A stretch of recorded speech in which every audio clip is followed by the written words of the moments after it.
It's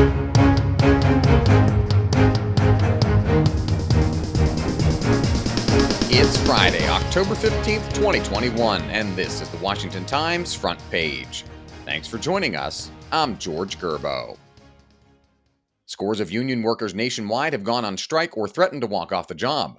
Jeff Murdoch reports more than 100,000 are on the picket lines, and tens of thousands more could join them by the end of October.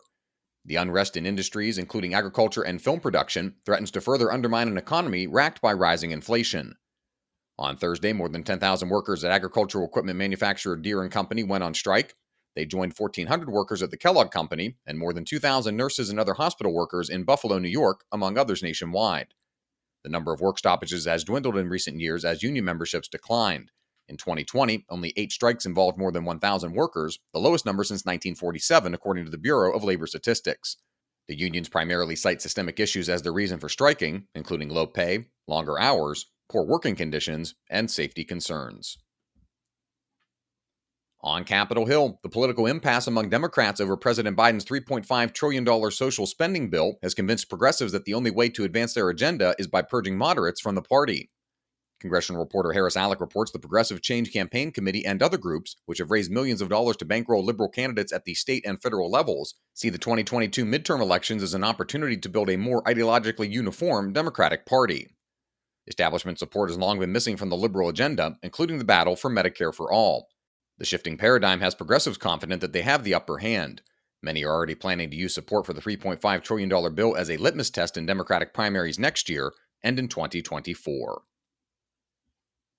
At the Justice Department, the DOJ is coming under pressure to provide specific reasons for Attorney General Merrick Garland's recent directive that mobilized the FBI to respond to harassment, intimidation, and threats of violence against school officials.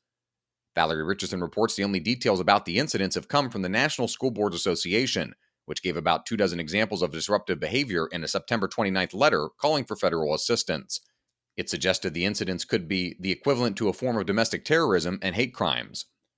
Republicans on the Senate Judiciary Committee have asked Garland in a letter to explain his reasoning for the directive, saying most of the speech at school board meetings is protected by the First Amendment. A reminder that you can find all these stories at WashingtonTimes.com/front page. Don't have access to the Times yet? It'll cost you less than a latte a month. Visit WashingtonTimes.com/George and get 25% off your annual subscription. Last place. It's become an all too familiar position over the last couple of decades for the Washington football team, at least in the standings. But last in attendance? Sports reporter Matt Paris reports this season, Washington is averaging a league-low 51,000 fans through 3 home games, by far the worst attendance figure since the franchise moved to Landover, Maryland from the district, and even lower than the average for the final season at RFK Stadium in 1996. The lack of interest comes despite last season's division win and trip to the playoffs. FedEx Field is routinely rated as one of the NFL's worst stadiums, with fans saying the game day experience lacks compared to many other places, and the team continues to deal with scandal after scandal off the field. For most NFL teams, attendance is up or has stayed relatively the same so far in 2021. Immigrants report crimes at the same rate as native-born Americans. Stephen Dinan reports that's according to a report from the Center for Immigration Studies, which used crime victimization data to examine how often Hispanics and non-Hispanics reported crimes and how often citizens and non-citizens reported crimes. The analyst said, if anything, they found higher reporting among immigrants than native-born Americans. Hispanic immigrants, both citizens and non-citizens, reported 65% of serious violent crimes from 2017 to 2019, compared with 49% of native-born Americans. The data showed fear of police or deportation, nor the type of communities the immigrants lived in, weren't a significant hindrance to crime reporting.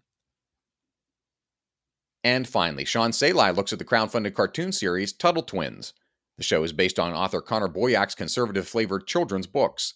It chronicles the adventures of 11-year-old twins Ethan and Emily Tuttle as they learn about history and freedom with the help of their Cuban grandmother and her time-traveling wheelchair.